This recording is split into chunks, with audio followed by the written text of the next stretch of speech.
কৃষ্ণ মায়াপুনিতাই গোল kitchen থেকে সবাইকে স্বাগতম। আপনাদের সাথে আছে আমি জয়প্রিয়া সখী দেবী দাসী। আবার চলে এসেছি আজকে আরেকটা রেসিপি শেয়ার করব।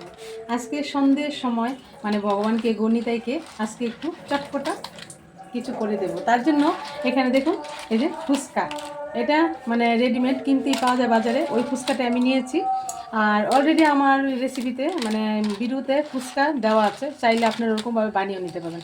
আজকে আমি ওই দোকানের ফুচকাই ভেজে আপনাদের সাথে শেয়ার করব। ফুচকার জন্য একটা মশলা তৈরি করতে হয়, ভাজা মশলা। তার জন্য আমি এখানে শুকনো লঙ্কা, জিরে, ধনে আর অল্প একটু গোলমরিচ আর একটু দুটো এলাচ আর একটু দারচিনি নিয়েছি। প্রথমে আমি ভাজা মশলাটা করে দিচ্ছি। এখানে একটা কড়াই বসিয়ে দিয়েছি, তার মধ্যে শুকনো লঙ্কাটা দিয়ে দিলাম। শুকনো লঙ্কাটা হতে একটু টাইম লাগে, তার জন্য শুকনো লঙ্কাটা একটু ভেজে নিচ্ছি। তারপর গোটা গরম মশলা, গোলমরিচ দিয়ে দিলাম। হয়ে গেছে, এখন আমি ধনেটা দিয়ে দিচ্ছি।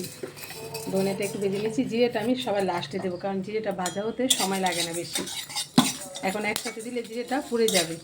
একটু নাড়তে থাকছি যাতে করে এক সাইড পুড়ে যাবে, এক সাইড হবে না এরকম। তার জন্য একটু নেড়ে নিচ্ছি ভালোভাবে। এখন আমি এটা দেখুন এই যে প্রায় হয়ে গেছে। নামানোর আগে আমি জিরেটা দিয়ে দিলাম। এখন আমি একটু একসাথে সবগুলো একটু ভাজা ভাজা করে নিচ্ছি।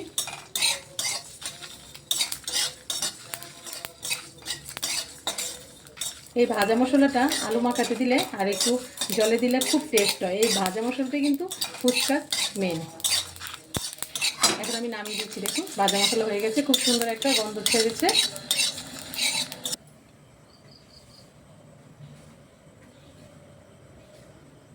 এই যে তেলটা গরম হয়ে গেছে, এখন এর মধ্যে আমি ফুচকা দিয়ে দিলাম। ফুচকাগুলো ভেজে দিচ্ছি। একটু খুন্তি দিয়ে চাপ দিলে একটু সুন্দর করে ফুলে ফুলে উঠবে।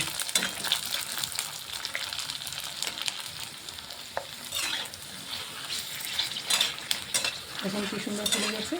আর এটা হবে না, এটা আলু ফুলে নিই, এটা হবে না, এটা ফুলে ফুলে গেছে। এই দোকানের ফুচকাগুলি, বাজারের ফুচকা খুব সুন্দর ফুলে আছে। আর অনেক সময় মানে ঝামেলার জন্য আমরা তাড়াতাড়ি খুব রেডিমেড থাকে, এটা হয়ে যায়। আলুটা সিদ্ধ করে নিলে এটা তাড়াতাড়ি হয়ে যায়, যে কোনো সময় করা যায়।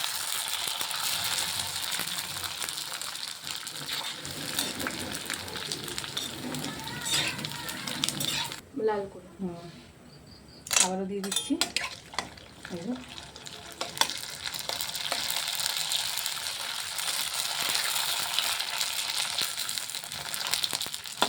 হয়ে গেছে দেখুন, এখন আমি নামিয়ে দিচ্ছি। এটা দেখুন, এটা একটু কম ভাজা হয়েছে, কি সুন্দর সাদা সাদা হয়েছে। একটু চাইলে আপনারা কমও ভেজে নিতে পারেন, একটু কড়াও করে নিতে পারেন, দুইভাবে হয়। এই যে এরকমভাবে আমি সবগুলো ফুচকা ভেজে নিচ্ছি। এই যে এখানে চলে আসলাম ফুচকার আলু মাখা। এই যে আলুটা দেখুন, আলুগুলো সিদ্ধ করে নিয়েছি। এখন আমি হাত দিয়ে ভালোভাবে একটু ম্যাশ করে নিচ্ছি। এই আলু মাখাটাও কিন্তু খুব সুন্দরভাবে করতে হয়।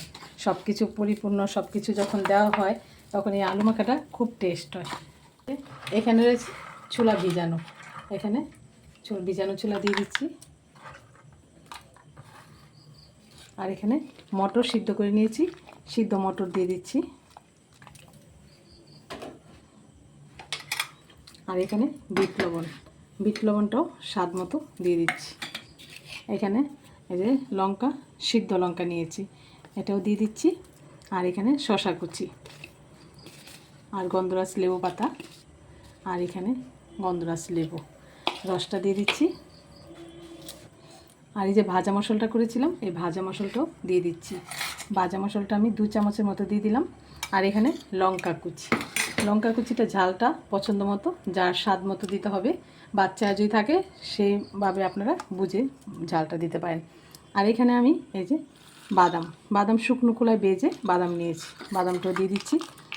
আর এখানে আমি এই যে সিদ্ধ লঙ্কাটা ভালো করে একটু হাত দিয়ে একটু ম্যাশ করে নিচ্ছি। এই মাখাটা খুব সুন্দর করে মেখে নিতে হয়। এই আলু মাখাটা খুব সুন্দরভাবে সব ভালোভাবে মেখে নিতে হয়। আমি এই আলু মাখাটা সবগুলো উপকরণ একসাথে ভালোভাবে মিশিয়ে মেখে নিচ্ছি। এগুলো দিয়ে ভালোভাবে মেখে নিয়েছি।